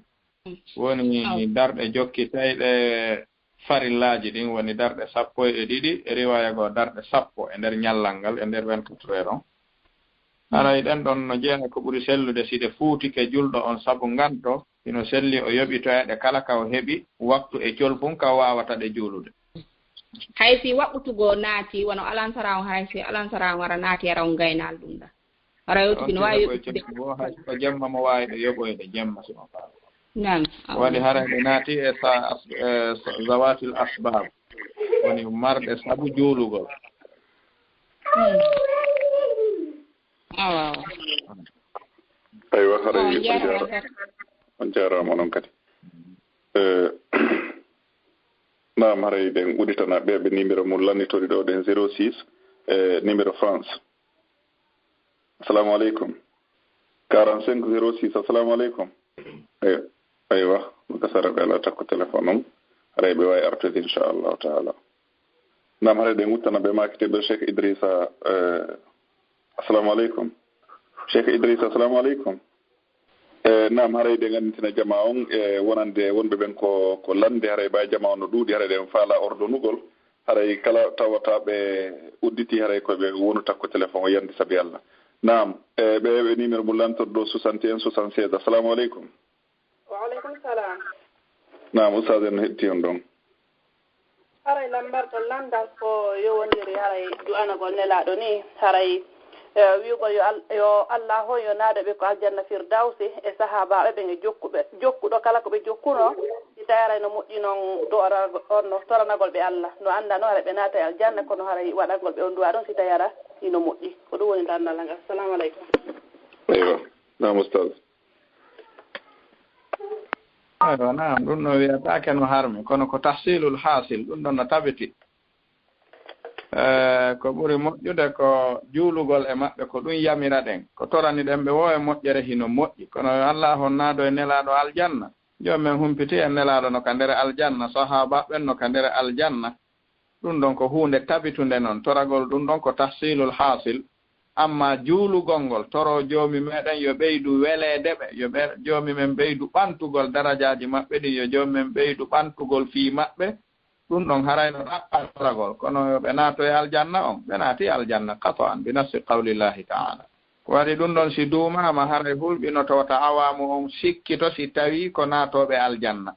faami ke haray ko yowondiri ko firdawsil ala ko misala on dugol haray mi andi ɓe koto hiɓe naato e aljanna kono ko fi ɓe mi nani woɓɓe no wi aray annabaɓe on fof ko ɗum on ɗon aljanna ɓuuri faalaya place on ko ɗum ɗo waɗi similandi fi muɗum ɗum noddina o du'amo janngoton ɗon on ko fii ɗum ɗon badal adhan ko on janngoton allahumma rabba hadi da'wati tamma wassalati alqa'ima ati muhammadan alwasila walfadila ko ɗum woni ɗon taw ŋacci toon ɗon du'a ɓaawa noddinani ɗum hara on timmini ko faandi ɗon inchallah awo jarama barka eywa onon kadi on jarama nam ɓe makiteɓe ɗo Cheikh Ibrahim Ahmad Bari assalamu aleykum. Waaleykum salam wa rahmatullah. Naam Oustaz en heriti en ɗon. Amaɗo ara landa goto a falalnade honnuge dewal goɗɗo wata waɗude fi wono e sabbu on tigi wawa wondude e nelaɗo Muhammad sallallahu alayhi wa sallam jannatul firdawsil a'la tawi ngal dewal ɗon no woodi ngal on ti wata duumade e mum aɗa ngal ɗon landal falalamɗam. Naam Oustaz micro wattama e sakama. Naam ɗen ɗon ndewe ko ndewe ɓe joomi men sar'ini ɗen ɗon anndi sahabajo gooto arno tori nelaaɗo ɗum woni Thawban mawla rasulillahi sallllahu alayhi wa alihi wa sallam o wi nelaaɗo miɗo tori on murafaqataka fil janna ɓe maaki awa inni ala kasrati sujud miɗo tori on yon toranolan Allah on yo waddo e nokku ngolku ɓe maaki awa wallitor hoore maɗa wallitoralan ɗuɗɗingol ko juulata haray toragol Allah subhanahu wa taala yo arkisu en naatoygol aljanna o arkisa en naatoygol ka firdawsil aala no jeeya e ko ɓuri raɓɓiɗude e ko torete kon si neɗɗo on heewi détail de nder ton o naata e ko wiyete kon al i'tida'u fi du'a nelaaɗon ɓe maaki aalal janna al firdawsil aala torotoɗo wo yo toro ɗon amma détaillugol nder tongol ha neɗɗo détail ha tun fayda hay nelaaɗon tigiri felamo haray ko ɗum ɗon ɓuri raɓɓiɗude ko julɗo fof toroto ko toranto kadi ɗimmo muɗum mafhum aywa mi sikki tun haray ɓe faami ɗo naam annde wonno ɗaɗi raɓe toma joni won faami ha wolna ka ɗum ka jotte aywa wonɗuɗa faam naam haray ɗe muttana ɓe makiteɓe Cheikh Idrissa assalamu aleykum Mouhammad Ali Bari assalamu aleykum aywa naam haray ɗe muttana ɓe makiteɓe ɗo ɓen natirɓe ɗo email assalamu aleykum. Waaleykum salam wa rahmatullahi wa barakatuh Oustaz. Naam haray sami ɗon Oustaz e landal langal ko woni ñaawore no wano kamen ni no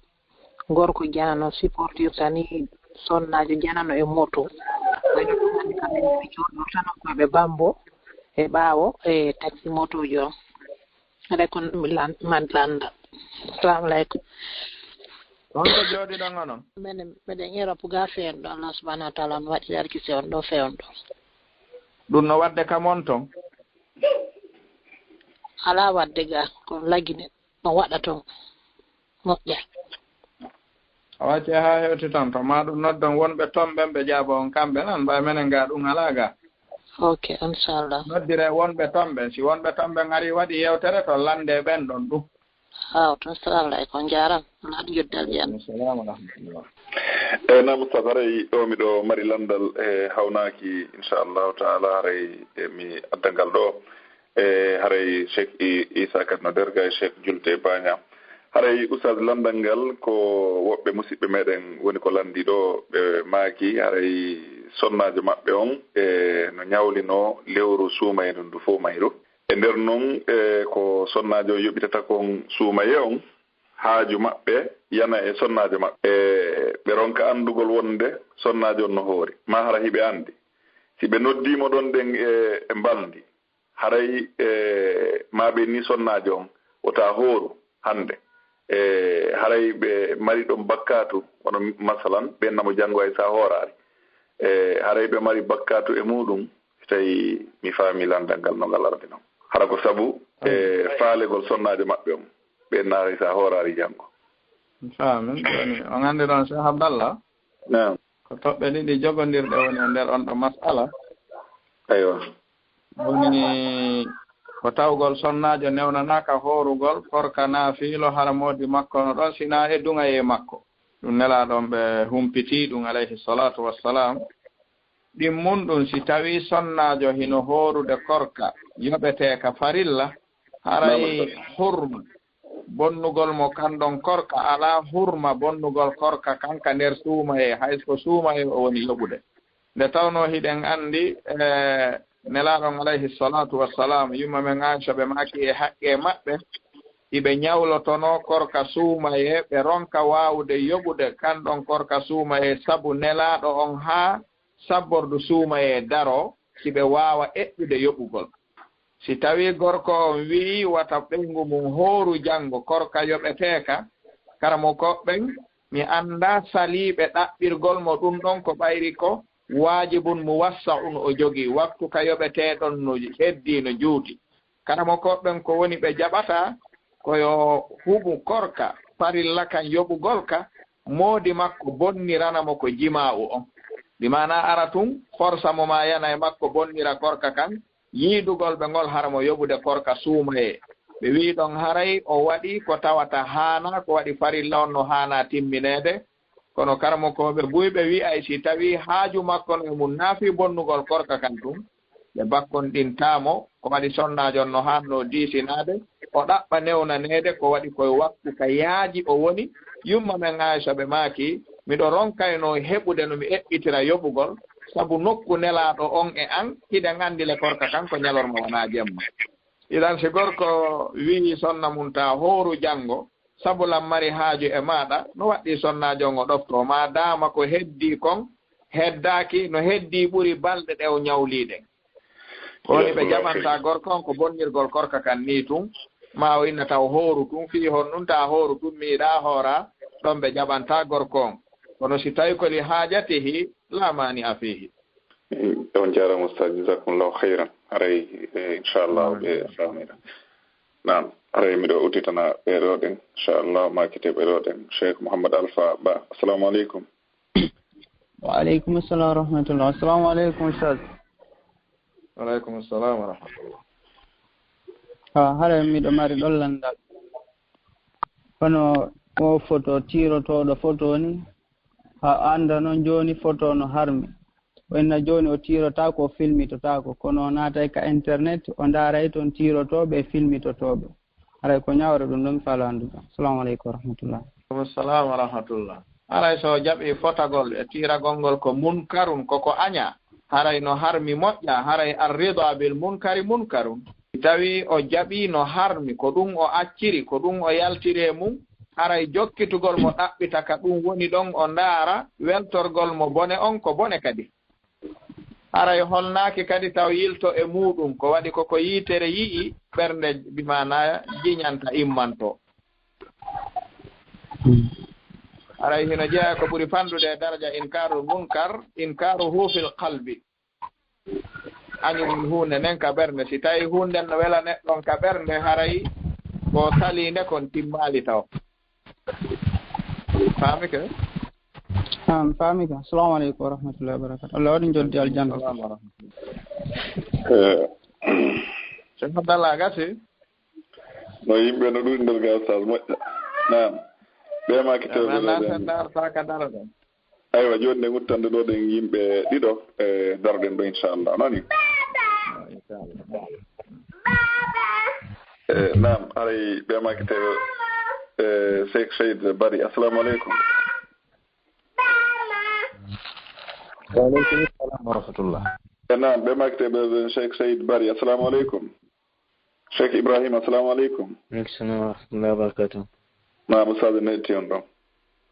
الحمد لله والصلاة والسلام على رسول الله وعلى آله وصحبه أجمعين. السلام عليكم ورحمة الله أستاذ. وعليكم السلام ورحمة الله وبركاته. ko landal mi mari ɗo ko honɗum woni alhukmu an tabula rajulu qa'imatan. Si tawi hino woodi hadis kadi arɗo e ko nelaɗo filli e muɗum ko ɓe haɗi e muɗum. Manga mi famani wiɗo mana ande ɗuma neɗɗo on huntata haaji muɗum ɓaawo suudu hara on tigi no dari. Kasi ɓawi ɗon waɗi itqan mi tanjini anta talibe ilmi ala bidayatika hote e muɗum ka سمي فايالي شرح الكبائر لشيخ محمد صالح بن عثيمين نارون امودون فإذا مالون هوتون كالشمائل المحمدية للإمام الترمذي شرح علامة الباجوري عندنا يون تفصيلات جدون دون كيوني دتاونو كون طالب العلم على مسابنا يون على مولانتاون إن شاء الله بوري.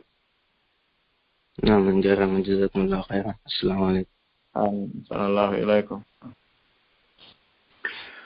aywa on jarama Cheikh Ibrahim nam haɗa muttana mbaɗen goto inchallahu taala haray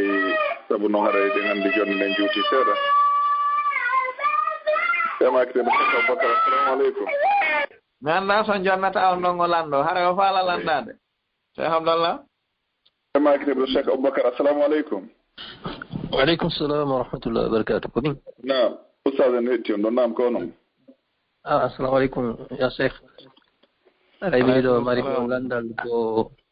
ko yondiri askar ji waɗeteɗi bimbi e kikiɗen ya falandude wagutu majji on sadi bimbi on mbiɗa andi ko ɓaawa subaka hara kiki ɗon ko ɓaawa alansalam ka ko ɓaawa futuro no ɗon ka wiɗon ɗo mari ko ɓaawa alansala ka ko ɓaawa futuro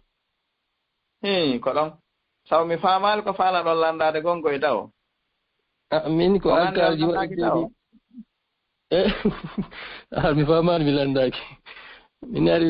ma landalangal ko yowndiri e waɓutuji ko askar on waɗete ɗum kikiɗe on ko ɗum haaɗe ɗon ko ɗon woni ko landi ɗon ko ɗon on ɓeyda tun hara on bonniti landal ngal nam ok yafinike adkaru sabah imamu Nawawi ɓe maki ka al adkar si ɗon joginde on yahay ndaaron ɓe maki ko ba'da salati al-fajr qabla tulu'i shams ko nde subaka on juula attonangen fuɗude ko hakkunde ɗon woni makan adkar as-sabah. adkarul masa ko ba'da salati al-asr qabla ghurubi shams ko ɓawnde alansara juula attonangen ngen mutude famike jazakallahu khairan mi weltani ko fota Allah kuɓaraji Allah waɗi joddidin jannatul firdaus. aywa musidɓe julɓe tedduɓe jama on heno ɗuuɗi nder ga fota haray kono on yaafoto sabu noon hiɗen anndi jonde nden nde juutiɗo moƴƴa haray ko ɗo wonɗen hattude hannde inchallahu taala si tawi joom muyoɗen muuyi kadi haray nen ustad en hiɗe wondigaɗen e nder lebbi ɗiɗi kala jumaare tataɓere nden inchallah haray ɓe seenoy to kadi sina ɗum ɗimmere nden afwan haray si nayina ɗum kadi haray ɗe nganndi e juma kalare ɗe wondi kay karmakoɓe meɗen goo haray kadi ɗe nganndintina fidude meɗen ɗen ɗiɗi e ha hewta duɗal ustad en ngal haray fewno ɗo kadi hiɗen mari duɗal hertorgal fii ko landule waɗe nde hewtoye kamɓe ceernoɓen ɓe wawa en jabanade inchallahu taala haray jamma on fof hino weltana haray ustad en min weltanike on min jarni on haray min wiyani on yo Allah ɓeydu e gandal ngal o ɓeyda ngal nafirde kadi julɓe ɓen o waɗa ngal sabu natirngal aljanna enen e meɗen ɓen fof e juriyaji meɗen lontotoɓen kadi e ɗeɗo golle hara kono Allah faalira noon e no haniri non kan inchallah. Ceerno Bañang on humpandiri Cheikh Baña haray mi watti micro joni sokeje moɗon. Yo ko mawɓe miside noon. Assalamu alaikum. Wa alaikum assalam wa rahmatullah. Ceerno Bañang mawɓe miside nde hewti. awa gasi amere heeɗiɓe. Oustaz albarka mi weltani ko min jarni on jama ɗuuɗuɓe kadi weltani ko yallah on yoɓon ko ɓuure moƴƴude joddi. Amin. haray meɗen ɓurti on kadi weltanaɓe fi oɗo sonnajo addunoɗo oya question ɗa laɓɓinan ɗon en mo moƴƴa yallah on yoɓo on ɗon kadi ko ɓuure moƴƴude joddi. haray on fof kadi meɗen tori on weltanagol honno koto Mouhamadou Bobo. aw Allah weltana ɓe weltana fo ɓe gollande en golleji molanaɗi moole e neɓɓiɗo haray yomin ngacci fowto ɗon. awa inchallah sallallahu ilaykum. haray Cheikh Isa kadi guine kadi no derga haray kamɓe kadi mi tañini tumɓe faala on salminde ɗam oustaz nam Cheikh Isa sikki tun kamɓe kadi mi nanda ɓe waɗa gahita Cheikh Isa guine. Naam, assalamu alaikum wa rahmatullahi wa barakatuh. Wa alaikum assalam wa rahmatullahi wa barakatuh. Kamɓe o Cheikh Isa Jawɓe Ba. Mi anditali wonɓe. Isa Jawɓe Ba musidɓe meɗen ɓe timmi. Isa Jawɓe Ba ɓe timmi Madina. aywa ahlan faddalu nalna toon. aywa dangal toon ɗe biro amen e sukaɓe ɓe fof. Alhamdulillah.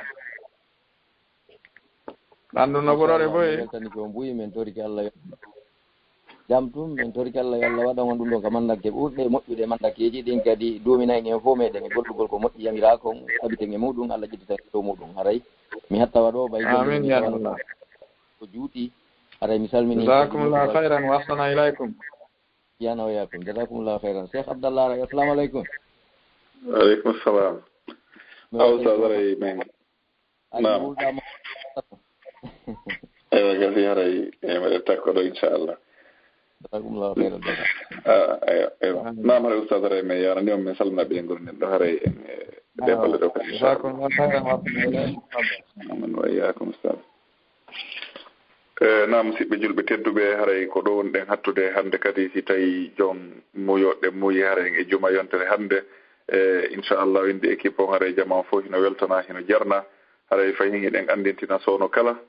yiɗuɓe ɓen waɗugol moƴƴereji ɓaɗe gandi en fof ko moƴƴere woni ko dumotoɗen e mum ko ɗum kadi woni ko yiɗuɗen haray faaleteɓe chargande karama ko meɗe wonɓe ɓe lagine haray hino wawi contactude numéro Cheikh Mouhamadou Aliou Bari on inchallahu ta'ala fi wawgol humpitagol si tawi on tigui wawade ɓe hendade haray no wawi contactugol numéro yumma meɗen on nene Hajja Fatmata ñippi inchallahu ta'ala o wawa heɓude ɗuma ma on tigui yahay ko affiche meɗen ko programme ji meɗen Laawol Kisal haray numéro ɗimmo lannitorɗon ɗon ɗen e 65 ma lannitorɗon 11 haray ɗiɗo ɗiɗi kala wawɗo noddude ɗiɗo haray o wawa heɓude information ko yowodiri ɗiɗo programme ji haray ɗe gandintina fiddude meɗen ɗen ɗiɗi inchallah Laawol Kisal sonnaɓe hisuɓe Laawol Kisal dohiɓe hisuɓe haray kadi karama ko meɗen tedduɓe goo kadi no fooyi seeɗa haray hiɗen toraniɓe duwa fi Allah holan ɗon okkorɓe cellal haray e haton jina jantagol inde maɓɓe kono haray hiɗen toro jama on fof e toranagol ɓe kamɓe karama ko ɓen fof Allah yo Allah sellimɓe o dumina ɓe hakkudeji meɗen haray miɗo wiyana on fof assalamu aleykum wa rahmatullahi wa barakatuhu wono wowiri noon wono andirɗon noon haray ko wonno ko technique hande kadi ko yumma meɗen nene Hajja Fatmata ñippi Cheikh Mouhamadou Aliou Bari Cheikh Alpha Omar Diallo wondude musidɗo moɗon Abdoulaye Diallo wondude Cheikh Isa e Cheikh Julde Bagna ko wonno ko micro ko Oustaz Alhouseine Ba Dakar haray miɗe wiyana on ko sadi moɗon ko tooli ko Laawol Kisal sowno kala e sayi kala wassalamu aleykum wa rahmatullahi wa barakatuh. Laawol Kisal ko laawol peewal e ɓantal.